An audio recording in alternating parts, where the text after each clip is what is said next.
Bonjour à toutes et à tous, aujourd'hui on s'attaque à une question qui a sûrement déjà traversé l'esprit de beaucoup de monde, mais pourquoi, bon sang, les Anglais roulent-ils à gauche? C'est typiquement le genre de sujet parfaitement inutile et donc pour nous sur « Tu savais ça ?», c'est un sujet absolument indispensable. Allez, c'est parti! On a tous vécu ça, non? Ce petit moment de panique en arrivant à Londres. On est sur le point de traverser et là le cerveau bug complètement. Il faut regarder où? D'abord à droite, à gauche? Eh bien sachez que derrière cette simple hésitation se cache une histoire bien plus vieille que vous ne l'imaginez. Alors pour comprendre le pourquoi du comment, il faut faire un sacré bond en arrière. Je parle pas des années 80, hein, non. On remonte carrément au Moyen-Âge. À une époque où bien sûr il n'y avait ni voiture, ni même de code de la route. La route, elle, appartenait aux cavaliers. Et c'est là que tout s'éclaire. Imaginez un chevalier sur sa monture. Comme la grande majorité des gens à l'époque, et encore aujourd'hui, il est droitier. Il va donc, tout naturellement, tenir les rênes de sa main gauche. Et pourquoi donc? Eh bien pour garder sa main droite, sa main forte, complètement libre. Libre pour dire bonjour à un ami, oui, mais surtout pour pouvoir dégainer son épée en cas d'attaque. En se tenant à gauche de la chaussée, son bras armé est du côté du danger potentiel. C'était tout simplement une question de survie. Ce qui n'était au départ qu'une simple habitude, une coutume de sécurité, va petit à petit s'inscrire dans la loi. On raconte qu'au XIVe siècle, le pape Boniface VIII aurait demandé aux pèlerins qui affluaient à Rome de bien se tenir sur la gauche pour organiser le trafic. Mais c'est vraiment en Angleterre que les choses deviennent officielles.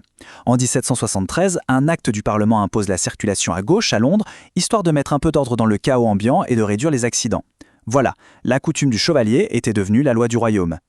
D'accord, les Anglais avaient leur raison. Mais alors, comment se fait-il que nous, et quasiment tout le reste de l'Europe, on ait pris le virage opposé? Eh bien pour ça, on peut dire merci ou pas à un certain empereur français que tout le monde connaît bien. Parce que sur le continent, une autre logique a émergé, avec les grosses diligences, tirées par plusieurs chevaux. Le cocher, lui aussi droitier, avait besoin de sa main droite pour manier son long fouet. Et pour ne pas fouetter ses passagers par accident, il s'asseyait souvent sur le côté gauche de son siège. De là, pour bien voir les véhicules qu'il croisait et éviter que les roues ne s'accrochent, il fallait qu'il les garde sur sa gauche. C'était donc plus sûr de rouler à droite. D'un côté la sécurité de l'épée, de l'autre la visibilité du fouet. Deux mondes, deux approches.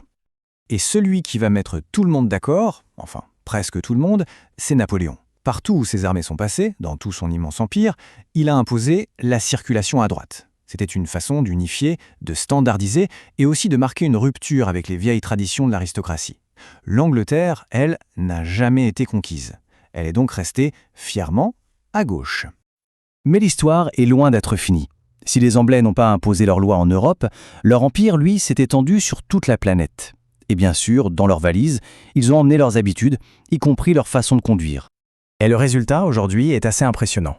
On compte pas moins de 65 pays et territoires qui roulent encore à gauche. Pensez à l'Inde, l'Australie, l'Afrique du Sud, le Pakistan, l'Indonésie.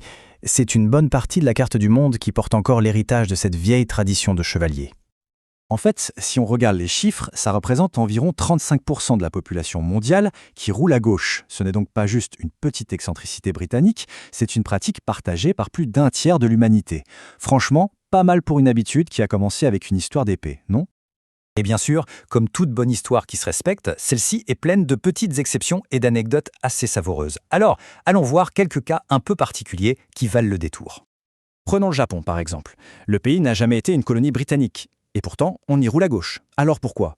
L'explication est surprenante. Au XIXe siècle, ce sont des ingénieurs britanniques qui sont venus construire leur premier réseau de chemin de fer. Et ils l'ont conçu avec des trains roulant à gauche. Par la suite, la route a tout simplement suivi le modèle du rail. Et à l'inverse, des pays comme le Portugal ont longtemps roulé à gauche avant de finalement basculer à droite pour faire comme les voisins. Mais l'histoire la plus folle, c'est sans doute celle de la Suède. Jusqu'en 1967, les Suédois roulaient à gauche. Et puis, un beau matin, le 3 septembre, à 5 heures du matin, très exactement, le pays tout entier s'est arrêté. Et là, toutes les voitures se sont déplacées de l'autre côté de la route avant de repartir, tout doucement. Cet événement national, planifié pendant des années, porte un nom, le Dagen H, le jour H. On imagine le stress. Et tout ça, eh bien ça nous ramène à notre point de départ, ce fameux passage piéton à Londres. Pour éviter que les touristes un peu perdus comme nous ne se fassent écraser, les autorités ont fini par peindre ces avertissements directement sur la chaussée. Look right, regardez à droite. Un petit pense-bête bienveillant qui résume à lui seul des siècles d'histoire. Et voilà l'histoire. Comment une simple question pratique pour un chevalier du Moyen-Âge, une main sur les rênes, l'autre sur l'épée, a fini par dessiner deux manières de voir le monde, par tracer des frontières invisibles et même par devenir un marqueur d'identité culturelle pour des nations entières. Alors la prochaine fois qu'on croisera une voiture avec le volant du mauvais côté, on pourra se souvenir que tout ça, au fond, n'est qu'une histoire d'épée et de fouet. C'était un sujet inutile et donc on est bien d'accord rigoureusement indispensable. À bientôt pour un nouveau sujet.